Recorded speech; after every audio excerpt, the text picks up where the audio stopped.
The topic of today's video is how to fix Rockstar Games Launcher Error 1.000.7. So the error in question is a time zone error. So what we need to do is go down to our taskbar and move to the right hand corner or wherever your time is, then right click and adjust date and time.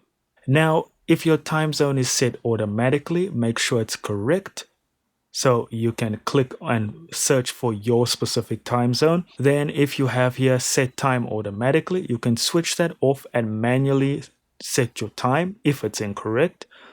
If it's not, you can switch set time automatically back on, try both.